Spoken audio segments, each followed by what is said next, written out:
பற்களுக்கு நடுவில் இருக்கிற கேப்ஸ் பற்றி பேசிகிட்டு இருக்கோம். அந்த கேப்ஸை நம்ம எப்படி க்ளோஸ் பண்ணலாம், என்னெல்லாம் மெத்தட்ஸ் இருக்குது க்ளோஸ் பண்ணுறதுக்கு, சிம்பிள் முறையில் ஏதாவது க்ளோஸ் பண்ண முடியுமா, ஆர் லாங் டேர்ம் முறையில் சரி செய்யணும்னா என்னெல்லாம் ஆப்ஷன்ஸ் இருக்குது, இந்த வீடியோவில் பார்க்க போகிறோம். வணக்கம், என் பேர் டாக்டர் அருண். பேர்ல்ஸ் பல் மருத்துவமனை, சென்னை ராஜா அண்ணாமலைபுரத்தில் 2001லேருந்து நடத்திட்டு இருக்கோம். இந்த சேனல் இன்னும் சப்ஸ்கிரைப் பண்ணணும், அவசியம் சப்ஸ்கிரைப் பண்ணுங்கள். நிறைய videos dental health, dental awareness சம்மந்தமாக செஞ்சுட்ருக்கோம்.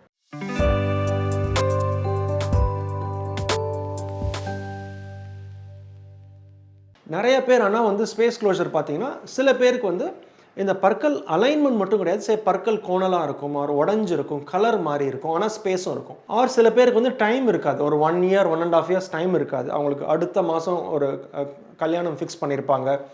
யூஸ்வலாக டிப்பிக்கலாக ஆர் 1 மந்தில் யூஎஸில் போய் நான் உடனே புதுசாக வேலைக்கு சேரணும் அப்படிம்பாங்க. எனக்கு ஸ்பேசஸ் பிடிக்கல, பல் கலரும் மாற்றணும் அப்படின்னு சொல்லும்போது காஸ்மெட்டிக் முறையில் பற்களோட ஸ்பேசஸை க்ளோஸ் பண்ண முடியும். காஸ்மெட்டிக் முறை எப்போ டிப்பிக்கலாக பண்ணுவோம்னா, பற்களோட அலைன்மெண்ட் நல்லா இருக்கு, ஆனால் பற்கள் கலர் நல்லா இல்லை, அதாவது ஒரு பற்களுக்கும் இன்னொரு பற்களுக்கும் உள்ள ப்ரொபோர்ஷன் ஷேப் சரியில்லாத போது காஸ்மெட்டிக் முறையில் செய்யும் போது ஆல் செராமிக் மெட்டீரியல் பயன்படுத்துறது ரொம்ப ரொம்ப அவசியம்.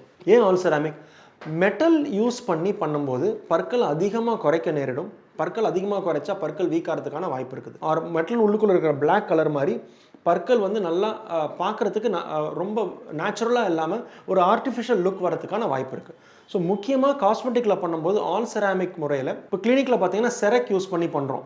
செராமிக் ரீகன்ஸ்ட்ரக்ஷன் பேர். டிஜிட்டல் முறையில் பற்களை அதிகமாக குறைக்க வேண்டாம். என்ன மினிமமாக என்ன பற்களை ரெடியூஸ் பண்ணி பற்களோட ஸ்ட்ரென்த்தை நம்ம குறைக்காமல் ப்ளஸ் காஸ்மெட்டிக்காக அந்த கேப்பை க்ளோஸ் பண்ண முடியும். அட்வான்டேஜ் குயிக்காக முடிக்க முடியும். நம்ம ட்ரீட்மெண்ட் பிளான் எவ்வளோ, சில பேருக்கு ஒரு பற்கள் கேப்பை ஆல்மோஸ்ட் 2 ஹவர்ஸ்லேயே சரி பண்ண முடியும். ஸ்மைல் டிசைன் பண்ணும்போது கொஞ்சம் கூடுதல் நேரம் வேணும். ஏன்னா ட்ரீட்மெண்ட் பிளான் பண்ணி அவங்களோட பற்களுக்கு ஏற்ற மாதிரி எது பெஸ்ட்டாக இருக்குமோ அந்த ஸ்மைல் கொடுக்கறதுக்கு ட்ரீட்மெண்ட் பிளான் பண்ணி பண்ணுற மாதிரி இருக்கும்.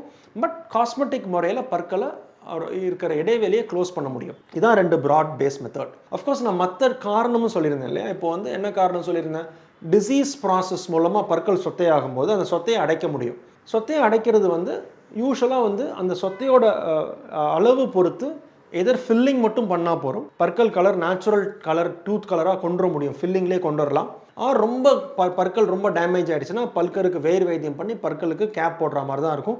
ஃப்ரண்ட் பற்களுக்கு கேப் போடும்போது யூஸ்வலாக மெட்டல் ஃப்ரீ ஆல் செராமிக் பண்ணால் பெட்டராக இருக்கும். அண்ட் அஃப்கோர்ஸ் பற்கள் வீக்காக இருக்குது அப்படின்னா, அந்த டிசீஸ் ப்ராசஸ்னால பற்கள் இடைவேளி வெளியில் வந்துருச்சு அப்படின்னா, இவங்களுக்கும் ஃபஸ்ட்டு ஈர் ட்ரீட்மெண்ட் பண்ணி, அந்த கம் ட்ரீட்மெண்ட் பண்ணி முடித்ததுக்கப்புறம் ஈரை ஸ்ட்ரென்தன் பண்ணி அந்த ஈரில் இருக்கிற அந்த வீக்கத்தை குறைச்சி எலும்போட ஸ்ட்ரென்த் இம்ப்ரூவ் பண்ணதுக்கப்புறம் இந்த கேப் ட்ரீட்மெண்ட் க்ளோஷர் நம்ம எய்தர் காஸ்மெட்டிக் முறையிலையோ ஆர் இன்விசிபிள் பிரேசஸ் முறையிலையோ கேப் ட்ரீட்மெண்ட் க்ளோஷர் பண்ண முடியும். இதெல்லாம் தான் methods of closing the gap.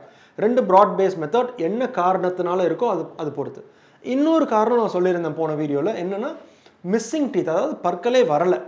இப்போ மிஸ்ஸிங் டீத் இருக்கும்போது யூஸ்வலாக நம்ம ஸ்பேஸ் இருக்குது அப்படின்னா பிரேசஸ் முறையில் மீதி இருக்கிற பற்களை அதோட கரெக்டான பொசிஷனில் கொண்டு வந்துட்டு எந்த இடத்துல பற்கள் வளரையோ அந்த இடத்துல நம்ம இம்ப்ளான்ட் மூலமாக புதுசாக பற்கள் கட்ட முடியும். நான் எதனால் சொல்கிறேன், நம்ம 6 பல்லு இருக்க வேண்டிய இடத்துல 4 பல்லு தான் இருக்குது, ஆனால் 4 பல்லும் ஸ்பேஸாக இருக்குது. ஸோ அப்படின்னா 6 பல்லுக்கு இடைவெளி இருக்குது, 4 பற்களுக்கு நடுவில் ஸ்பேஸ் இருக்குது.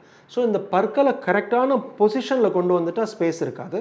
அப்போ அந்த மீதி உள்ள 2 பல்லுக்கு, ஏன்னா மிஸ்ஸிங் டூத், அந்த பல் வெளியில் வரல இல்லையா, அந்த பல் முளைக்கவே இல்லை, அந்த பற்களுக்கு இம்ப்ளான்ட் மூலமாக நம்ம புதுசாக ஒரு பற்களை பொறுத்து கரெக்டான பொசிஷனில் கொண்டு வர முடியும். ஸோ இதெல்லாம் தான் டிஃப்ரெண்ட் ஆப்ஷன்ஸ். ஃபஸ்ட்டு நம்ம புரிஞ்சுக்கணும் என்ன காரணத்தினால ஸ்பேஸ் இருக்குது, இந்த ஸ்பேஸ் இருக்கிறதுனால நமக்கு என்னெல்லாம் ப்ராப்ளம் வரும், இந்த ஸ்பேஸை க்ளோஸ் பண்ணுறதுக்கு ஸ்மைல் டிசைன் முறையில் எப்படி நம்ம பிளான் பண்ணி ஸ்மைல் டிசைன் முறையில் க்ளோஸ் பண்ணலாம், ஸ்மைல் டிசைன் பண்ணதுக்கப்புறம் பிரேசஸ் மட்டும் யூஸ் பண்ணோமா, காஸ்மெட்டிக் மட்டும் யூஸ் பண்ணோமா, ஒரு combination of braces and cosmetic எப்படி யூஸ் பண்ணுறோம் டிசைட் பண்ணிவிட்டு அதுக்கப்புறம் ட்ரீட்மெண்ட் பண்ணணும். இந்த வீடியோ பிடிச்சிருக்குன்னு நினைக்கிறேன். அவசியம் லைக் பட்டனை ஹிட் பண்ணுங்கள், சேனலை சப்ஸ்கிரைப் பண்ணுங்கள். ஏதாவது கொஸ்டின்ஸ் இருந்ததுன்னா கமெண்ட் செக்ஷனில் கேளுங்க.